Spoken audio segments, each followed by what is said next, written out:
Hey everyone, welcome to the Neurodivergent Perspectives podcast, the podcast where we get real about the neurodivergent experience at work. I'm your host, Dr. Allison Leaños, neurodiversity researcher, educator, and deeply passionate about neuroinclusion, who spent years studying one big question: what is it really like to be neurodivergent at work? The answers? Hear from my guests. Let's go. All right, we have Dr. Paige Piontkowsky on the Neurodivergent Perspectives podcast. Paige, do you want to say a little something about yourself? Sure, yeah. So like Allison said, Paige Piontkowsky. I finished a doctoral degree with Allison, so we got to know each other through the cohort, and I'm really excited to be a part of this. I got to participate in some research with Allison, and I got to listen to her dissertation defense, so I'm excited to share a little bit of my perspective as well. Excellent. I'm really happy you're here. Before we really fully get into the podcast, how do you identify as neurodivergent? Are you ADHD, autistic, a blend of diagnoses? Yeah, so ADHD, I'm a person that constantly is like fidgeting. My mind is running faster than I think most would keep up with. So I do identify as ADHD. When did you realize that your brain worked differently? Honestly, probably not until I was in college. I have really read a lot about multitasking, and like multitasking is not a thing. But then I also was in college and I was like writing a paper here and I was doing something else over here and I was doing another thing over there. And I started to see that I had capacity for doing things very, very differently than other individuals. My boss jokes frequently that I use a Mac. And so when I like do the mission control and I can see everything that's on my screen, she always jokes that she can never, ever look at my screen because it's so overwhelming. But for me, I have to see all of it like that. I have to see everything that I'm working on at the same time. Otherwise, I'll forget that I was working on something. Or I don't love it, but my desktop is not organized. Like my computer desktop has all these files all over the place and it's pretty, but it helps me to identify exactly where everything is. So I would say the first time I really made note of this was when I was in college and trying to, conclude assignments while some of my colleagues were doing things very differently, right? They were working on one singular thing at a time and they were singularly focused when my mind had to be in all different places. So you tend to pick up adjacent assignments, maybe outside of your normal job scope. Sure. And is that just like a way of feeding your ADHD? Yeah, absolutely. I get married in a week and my soon-to-be wife is always like, I don't understand why your calendar is like this. But for me, it really does help me to keep moving forward if I have way too many things on my plate. I was in a doctoral program. I have 2 kids that are teenagers and I am on a board. I'm actually on 2 boards and I work full time. And so that it's way too much, but it does fuel the ADHD and it helps me to keep everything, on track because I know exactly what I need to do and when I need to be doing it. Do you ever get tired or exhausted from filling up your plate to fuel that ADHD? Yeah, that's a good question. I mean, work is work, right? Like we all love our work, but also we have a love-hate with our work. And I think I sometimes am exhausted from just that. But I do think it's fulfilling to have my plate full. I think I operate at a capacity that my plate is very full, but it feels fulfilling. I feel like I've accomplished so much with my plate being that full. Yeah. So when you're not working, like outside of work, so you have the board positions, which is volunteer work, basically. Right. But, let's say you're going on vacation and like you're getting married soon. So maybe you're going on a honeymoon. Yeah. There's going to be a lot of downtime and relaxing time. So what do you do? Yeah. This is the probably biggest challenge of my mind and the way that my mind works. When I have too much time to just like sit in silence, my brain starts to think about way too many things. And so, like you just said, I'm going on a honeymoon and I'm trying to be very intentional about just being with my new wife and allowing some like pause. And I think that will be something very new for me is to just sit and be okay with being in silence, and that's going to be something just brand new. My mind feels a bit uncomfortable when I'm just in silence and it's not really loud. And, meds do help to quiet the noise a little bit, but at the end of the day, it's still that there's a lot of noise, right? And Yeah. there's still a lot that I think about, so many things that need to be done all the time. Yeah. So at work, so you work in a typical office environment, right? I do. You're in academic administration. So there's a lot of sitting and a lot of quiet time focusing on emails or sitting in meetings. How do you navigate that? So Mm. my new favorite toy is Neato. I go almost nowhere without a Neato. And you know what's incredible? Right now, they are such a hot commodity. You cannot find them anywhere. And even if you do find them anywhere, they're like locked up because I guess kids are stealing them. So, They used to be everywhere a couple of years ago. I'd see them everywhere in the stores, stacks yeah. of. Yeah. Yeah, there's I live in like a little town and we have, like a novelty shop and there was Yeah. always walls full, or you go to Barnes and Noble and always walls full. Not anymore. You you're lucky if you find them. So those are like my coveted toy. In my car I have a couple different fidget toys. In on my desk I have Neatos everywhere. On my home desk I have Neatos everywhere. Do you Um lock up your Nitos, the ones that are in your office, so people don't come in and I swipe them? don't. It's funny. I'm graduating and I'm getting married all at the same time, so big life events. And people are gifting me both Neatos and like Play-Doh and just fidget toys because they recognize one, I have to fidget, and if I don't have a fidget, like right now, what you're not seeing is underneath the desk, I'm like shaking my leg. There's something that always has to be moving, and it feels like that's the way. If I have a desk job, I can get my desk job done by playing with my hands or, doing something that is also making sure that my mind is working with my body.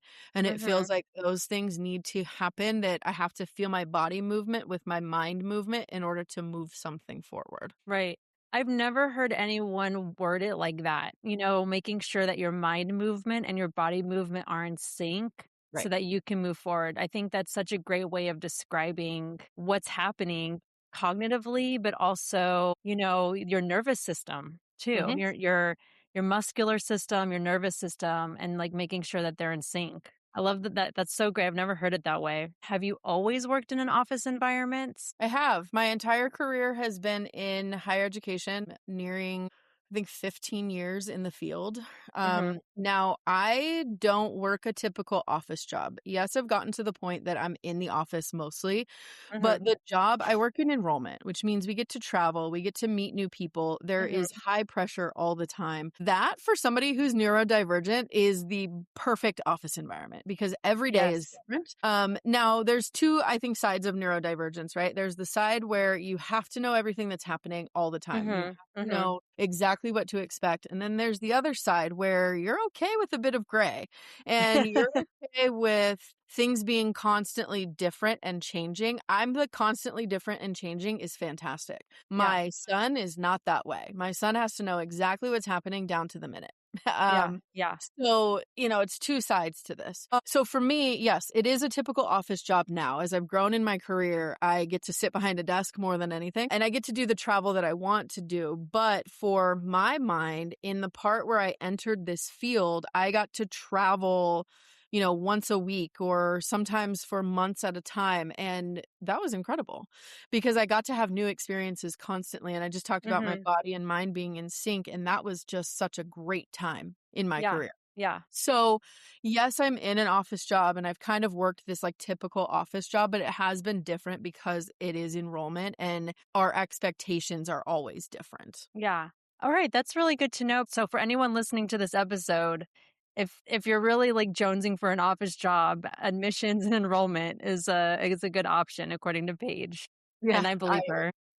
I do agree with that. I do think that there's a person that I've worked with for years, and we've talked about some of the best people in this field are neurodivergent because Yeah. they have a Like the specific. field of admissions? Yeah, yeah, and they have a specific mindset that, it's okay to sort of be in that gray, but also, like I said at the top of this, there are the people that need to know exactly what's happening day to Right, day, right. and people know, if my target is 10, I need to do everything in my calendar for that day to get to 10, Yeah. and a lot of ambiguity in the field, but there's Uh-huh. also a lot of constant in the field, and there's a lot of strategy that works fantastic for a neurodivergent mind. So office jobs are typically 8 to 5 or 9 to 6. Mm. Do you develop strategies to help yourself sustain your energy throughout the day? What does that look like for you for an Mm. office job that is, 8 or 9 continuous hours? Yeah. That's a good question. I think a lot of it is having to go like out for a walk. It's having to step away from my desk and go see what else is there. Hmm. Um and it's a lot of like listening to music while I'm doing my work so that I can still connect to other things. Like I said at the top of this, Hmm. I I function best when I can see all the things that are happening all at the same time, right? My computer screen is even looking right now at the tabs I have open, there are at least 20 tabs open on Google, right?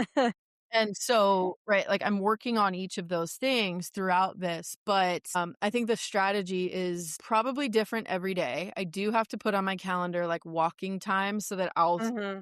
away very intentionally to go and get a little bit of sun on my skin, and step away from the work and then just try to refocus and regroup. If you had to redesign the workday, let's say for a standard office job, we talked about 8 to 5 or 9 to 6. If you could redesign the workday that would be neurodivergent friendly, let's say specifically ADHD, how Yeah. would you redesign it?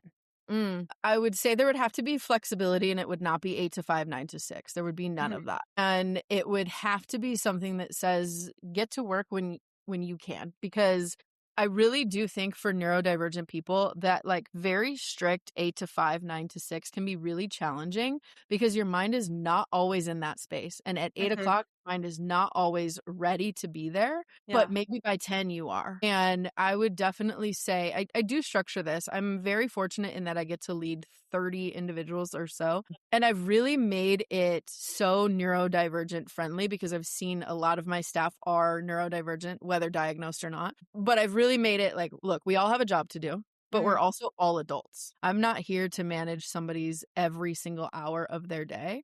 What I really do is I start the week with here's all the goals for the week. Structure this how you need to structure this to get the job done. And I've seen productivity just drastically increase because sometimes I have a staff member who, quite honestly, he has just said, I can't wake up before 11 o'clock in the morning.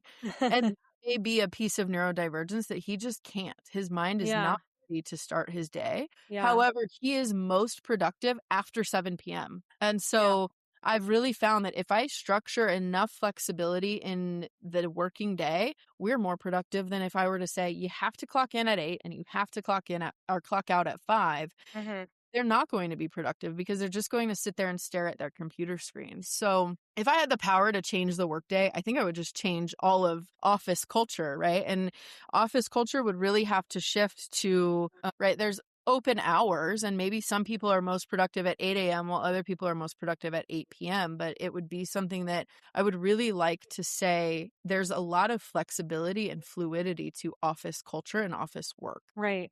So you're pretty open about your neurodivergence at work. Absolutely. The field of enrollment management is really a field that like you kind of stumble into. I don't think most people go to college thinking they're going to be an enrollment officer. They don't go to college thinking I just want to go and do higher education enrollment management specifically. So it really is a great field for 20 somethings or like people fresh into the field. And I've started to see I'm closer to 40 than I am to 30, unfortunately, now. And I've started to see the more vocal I am about the things in my life, the more it's just normalized for them. Mhm. And I had a staff member come and ask me what type of medication I'm on because they were like very curious if they could Yeah. explore this for themselves. And I've had staff start to say like, you know, are meds normal? Is it okay for me to get onto this? And there's, I think, a big stigma around being medicated. Right. And so I've had people just straight ask me, are you medicated and what are you taking? And But, like, that, more from a standpoint of curiosity and not yeah, wanting to not, punch down on your decision. yep, exactly right. And more like, could I do that as well? And Right. could I explore that? And I've had multiple staff members now come to me and say, I went and talked to a therapist, and then I was referred to a psychiatrist, and now I'm on this. Or I've been diagnosed as ADHD, or I've been Mhm. diagnosed as autistic, or I have ADHD, or any of those things. And I think just normalizing it as a person who's like their leader has been so incredibly transformative for young staff, because they start Right. to now look inward and start to see from like, who are they and how can they best function in the workplace? Yeah.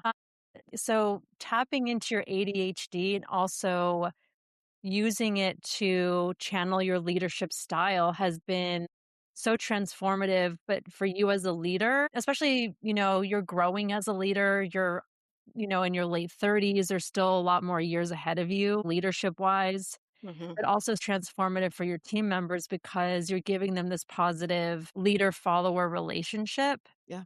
And then Yeah. one So day they'll be leaders. right. Yeah. My dissertation was written on leadership and followership. And it was such an interesting perspective to follow both transformational leadership and followership. Right. You know this because you've been in the program, but followership theories are newer in this Yes. field, and leadership theories have been around since, like, I think one of the people I cited was Dawn like of time. 19. Yeah, right. Like And Cicero and Caesar were, yeah, writing theses on leadership. exactly. Like, we all know we want to study leadership, but we don't want to study followership, right? And what you're talking about here is exactly that leader follower relationship, that now we've created this dynamic where I do believe, maybe you could talk to one of my staff members and they'd say different, but I do believe that they're Yeah, more interested. tell them to be on the podcast. Yeah, absolutely. I think they'd love it. But I think they're more interested in following me because I'm authentically showing them it's okay to follow me. And Yeah. I'm authentically showing them what my leadership style is and who I am. And I'm Yeah. not trying to create some stigma, right? Like, there's a fine line between staff members and leaders and all of that. There's Right. this line between the relationship that you create. But Mhm. I do think that it's so important to authentically show up as ourselves, Mhm. neurodivergent or not, right? Right. It's so important to show I'm also human and I also deal with Yeah. things outside of here. And yeah, I'm a leader in your space, but that doesn't make me any different than you. Right. Yeah. Do you remember the exact moment when you were like, "Okay, I'm gonna be transparent about my ADHD. I'm just gonna show up to work. I'm gonna be who I am. I'm gonna be authentic. I'm gonna share it with people." Yeah. I don't remember a specific instance wherein I was like, okay, I'm just going to do this. Yeah. I do recall, I've worked for my current workplace for 4 years now. Mhm. I've always had fidget toys in some capacity at my desk. Like, that's Yeah. never been new. However, I've now worked for this place for 4 years, and I distinctly remember somebody walking into my office and being like, wow, you have a lot of toys in here. And I think that was the first time just 4 years ago that I was Yeah. like, "Huh, I do have a lot of toys."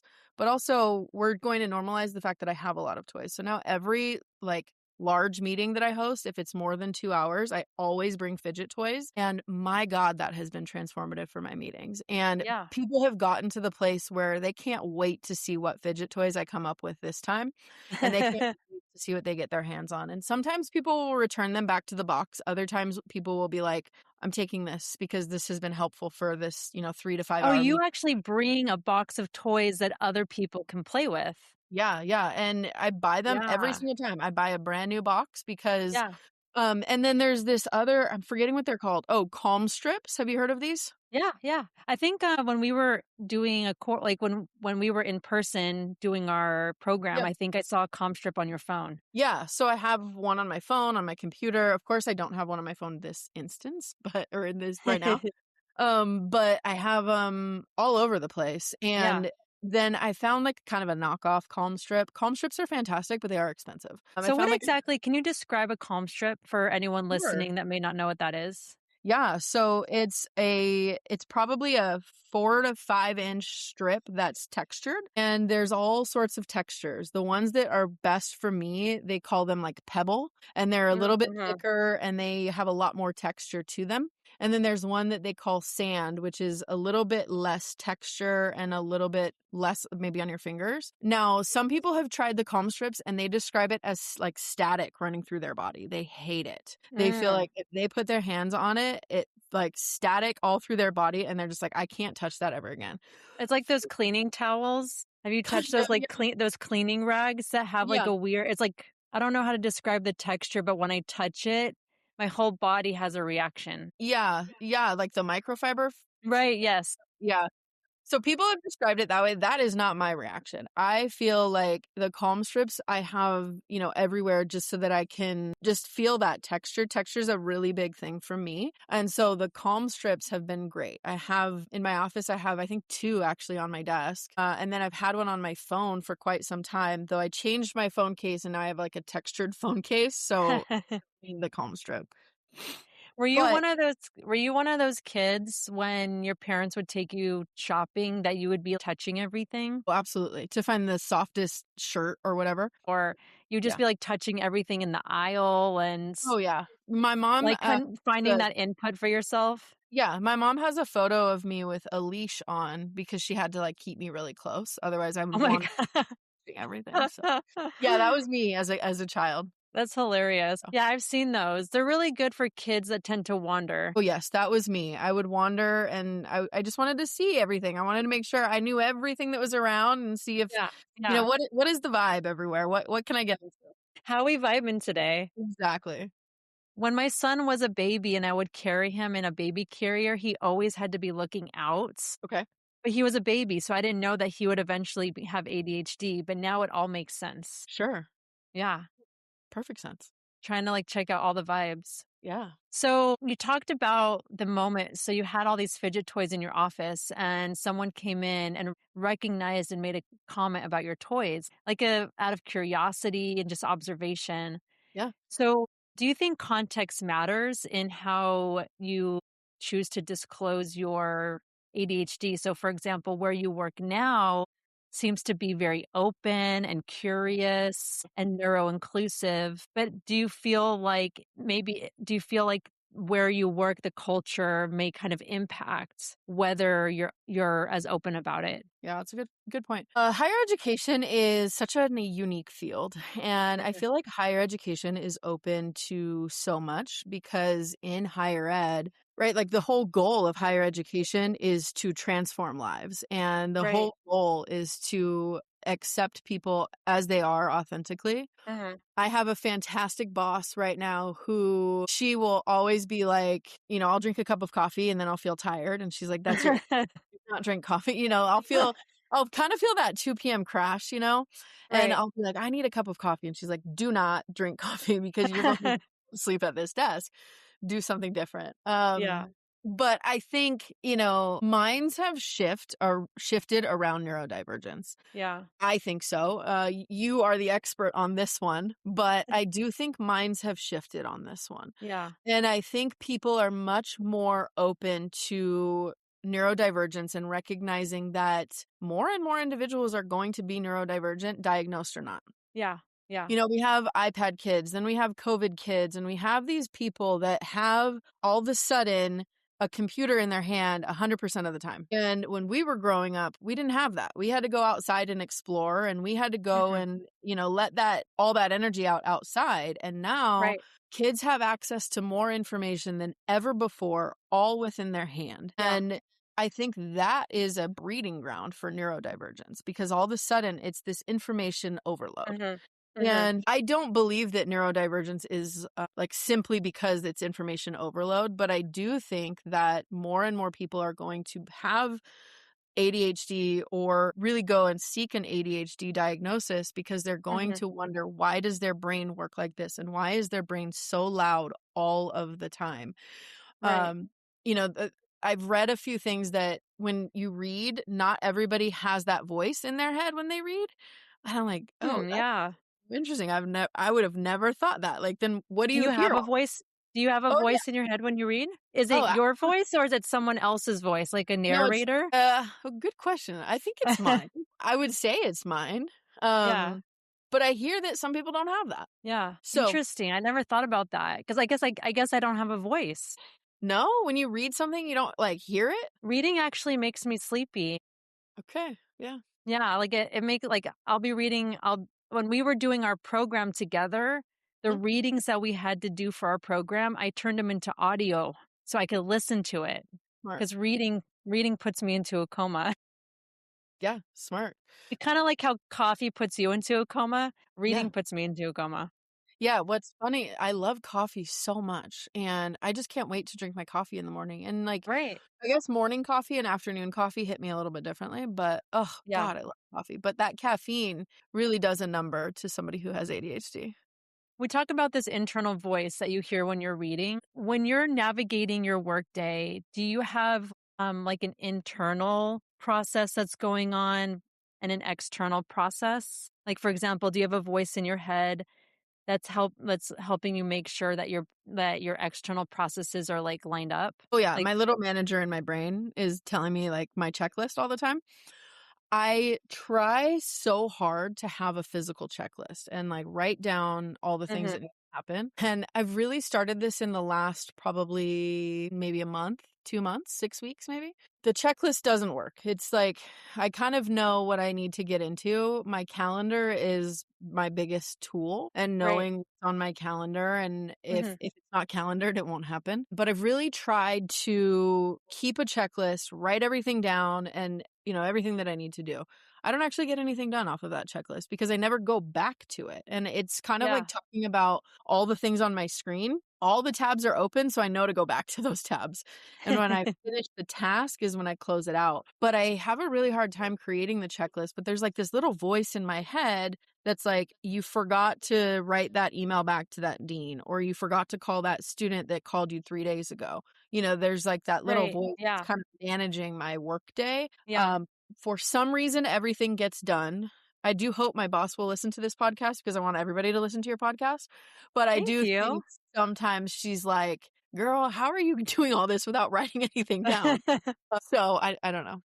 So, if you ever worked in a restaurant, you would probably be one of those waiters where you would take everyone's order and not write it down. Have you Yeah. ever experienced that? Yeah, and when that happens, I'm always like, wow, this person's mind works in extraordinary ways because Yeah. it's hard. It would be so hard to go to a table of 6 or 8 people and be like, got it, got it, got it, got it, got it. But each time I've had a waiter do that, they always bring the right orders. Yeah. So Well, maybe they're neurodivergent. They it probably must be. are. Absolutely. I'm convinced. But we talked about yourself as a leader, showing up authentically, being transparent about your ADHD, recognizing it in your employees, Mhm. really leaning into neuro-inclusive work culture. So, you also have leaders that you report to. Aside from your leader characteristics, what do you think are the best characteristics that leaders can have to really foster that sense of neuro-inclusiveness? Yeah, I think I've always worked for really great leaders that Mhm. have either experienced neurodivergence themselves or have had family members that Mhm. are neurodivergent. And so they have a deep understanding of how to manage an employee that also is neurodivergent. Think of somebody that I work with, and this person has 2 kids that are autistic.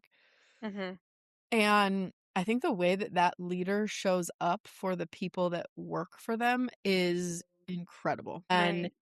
I think they have to have just such empathy and compassion for the people that they work for Mhm. because or sorry, with, because when they go home they deal with the kids who are autistic, and they have to understand them so differently than maybe they even understand themselves. And so I think when a leader has experience, and I don't mean that they need to have deep experience with neurodivergence, but they at least have an Mhm. understanding of it, Mhm. is when themselves as a leader can understand how their staff are showing up. Right. I think until I explored it for myself, I couldn't understand why people were showing up late to work all the time. Like, oh my gosh, please. And now I will say for myself, punctuality is a big deal. And for me, I am the person who functions best early in the morning. Mhm. Though when 3 o'clock hits, I'm basically done. And so my days that I work from home, I log into my computer by 6 o'clock in the morning because that's when I'm functioning best. Mhm. But I've started to realize, like, the leaders that have some familiarity or recognition of neurodivergence are the ones that can be the most empathetic to their staff, and the ones that can also set very clear boundaries for the staff that people with neurodivergence need. Yeah, that's great. How have friends, family, and colleagues played a role in helping you feel supported in your ADHD journey? Yeah, I would say it's a lot of, like, joking Hmm. about, "Wow, how do you have capacity for all of these things?" Into, "I see you have capacity because your brain works on overdrive, but you don't really have capacity for all these things." And so, I would say my partner has been, like, the most significant in supporting, like, having ADHD, being able Hmm. to do all these things, but also being able to pause and let my brain reset. Hmm. For, I would say, most of my life, I've allowed my brain to just be on overdrive all the time. And there you reach a point of exhaustion with Right. that, but you don't even realize it, I think. Well, I haven't. And I think my partner has really helped me to recognize, like, you're at the point of burnout and you don't realize that you're at the point of burnout and you're about to crash out worse than you've ever seen a crash out if you don't pause.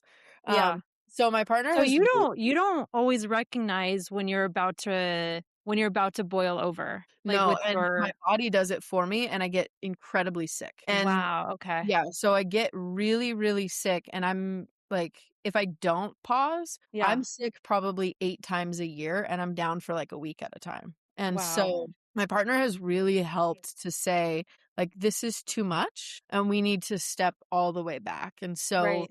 while I don't love that I'm stepping away from one of the boards, it is necessary to step away from a Mhm. board position because otherwise, like, I'll just never be at a place where I can just rest. And I've had a really hard time recognizing rest is okay. And I've Yeah. had a really hard time recognizing that if I just lay on my couch all day on Saturday, that's equally productive for my brain than going and doing everything on a Saturday. Yeah. How do you shut off your brain? Right now, Big Bang Theory. I love that show. Yeah, it's a fantastic show. Yeah. Um, Yeah.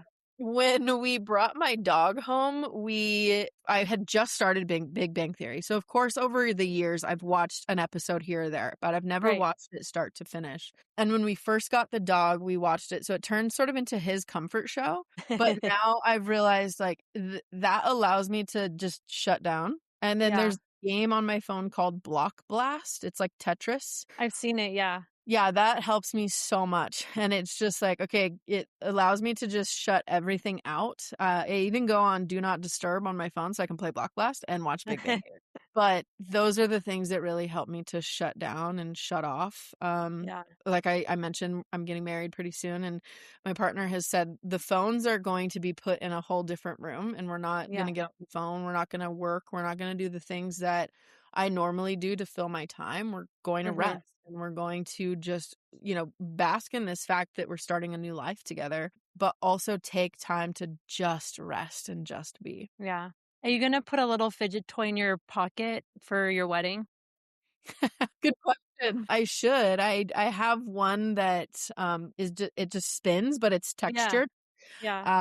It's currently in my car, so maybe that's the one that will be in my pocket. You Great idea. know, I think there's rings. There's rings that spin, or they have like a little trinket on top that you can Yeah. spin. Yeah. Yeah. My engagement ring, I'll just show you. So it's just Oh, it's diamonds. got texture. Your favorite. But yes, they have texture, and so anytime I'm like at this moment, I'm in a different space than normal for Yeah. this podcast, so I don't have my toys all around me. Here I am just, like, fidgeting my ring, but Yeah. that was the perfect ring because it has texture to it, and I Yeah. can just, move it all the time. But for graduation tomorrow, I already have my lineup of, fidget toys, so you'll see them tomorrow. You know, Paige, I think that you have a second chapter, and I think that's starting your own line of fidget toys. Maybe, yeah, good And idea. then also doing a collaboration with a jeweler for neurodivergent friendly wedding jewelry. Very cool, yeah, I love Yeah. this. I'm not gonna say write that down because I know you're already filing it away with your Yeah. brain manager. Yeah, in a few years, I'm going to be like, "Allison, I've done this, so put this on your Yeah. contract." Yeah, when you come out with your product line, pitch it on Shark Tank, I definitely want some prototypes. Absolutely. I will hand that over. Yeah. What do you wish management knew about neurodivergence that they don't? Probably that it doesn't mean that a person is lazy. It doesn't mean that a person is not committed. It doesn't mean that a person, can't perform their job duties.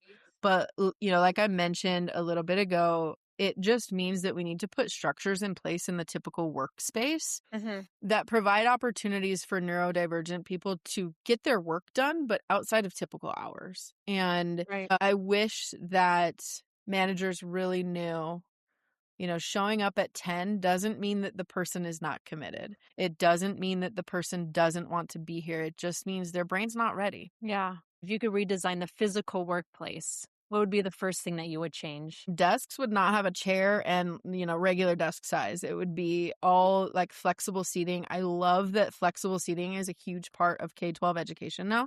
Yeah. I was in a retreat about 3 weeks ago, and they had these chairs that were like cylinders, but they moved all around, and you could change the height of them. And it was so good, one, for my back, but like two, I got to like move around a Yeah. ton. Yeah. I could spin around and it would like tip over. So I would do a lot of that. We're actually doing a redesign in my office right now, and one of the things that we're going to do is we're going to create a bunch of flexible seating. We call it the bullpen. It's just a really open space, but we're going to do a Yeah. lot of flexible seating with very height desks, Yeah. and different types of chairs. And it's going to be something that I think increases productivity a lot. If Yeah. you look at like Google, most of their workspaces are all neurodivergent friendly. And it's a lot of couches and it's a lot of different seating spaces. And the way that they work is in like a bullpen. And Yeah. I have a lot of staff that I have more staff than I have office space, which means if we're Mhm. all in person together, then some people are sitting in the bullpen, but I'm trying to create an environment wherein if you're in that bullpen, you have a standing desk. And that might Yeah. mean if you're in the office, maybe you want that standing desk instead of that sitting desk. And so Right. I really think that workplaces need to start to create some flexibility that gives people options.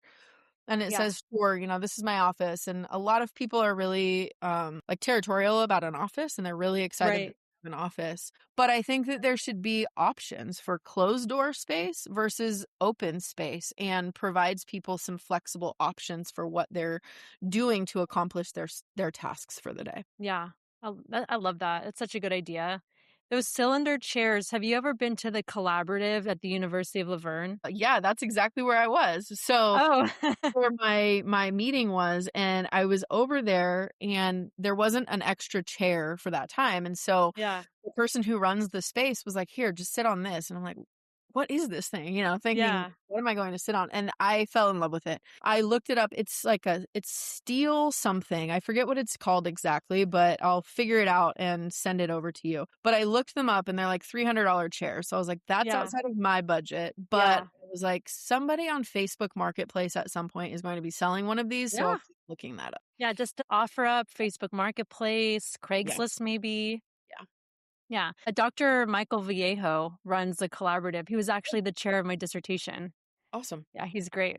Yeah, it's a fantastic space, so What advice would you give to other neurodivergent people who are just entering the workplace? I would say embrace it. I think people often call neurodivergent people weird, and Hmm. yeah, I think embrace your weird. And the advice I would give is be weird, and everybody's weird, and it's okay to do that. But I would say embrace the neurodivergence and Yeah. be open with supervisors that you have 30 tabs open at all times, and that's the way your brain functions best.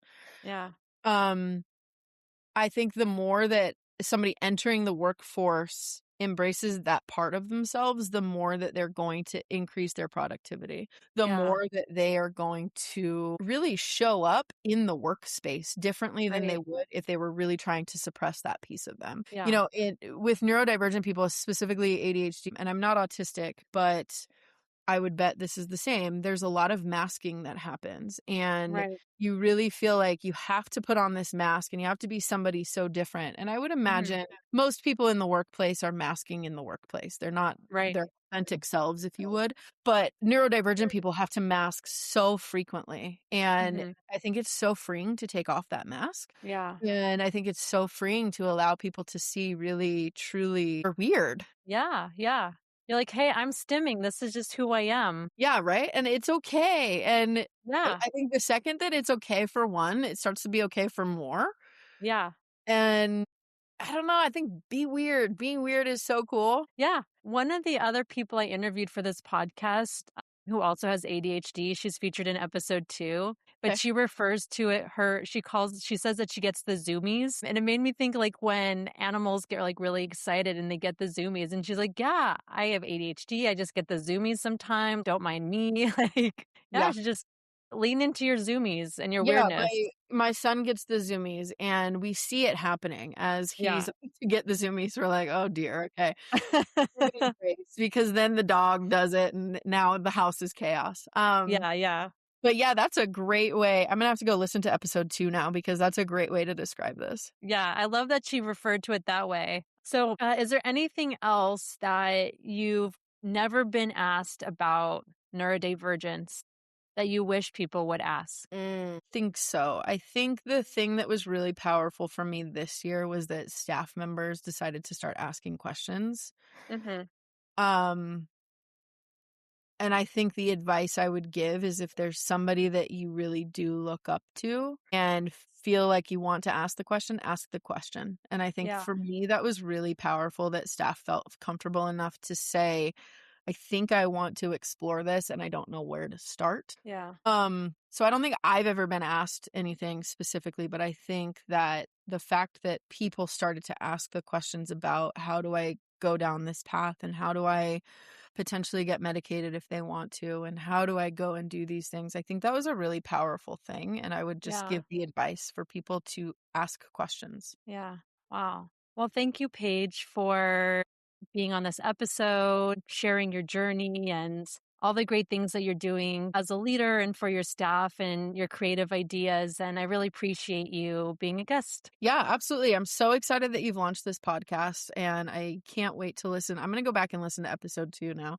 Um, but yeah, I can't wait to listen to more episodes and see who you have on the podcast. Yeah, thank you. And yes, spread the word too. I would love to have some more Absolutely. guests. Absolutely.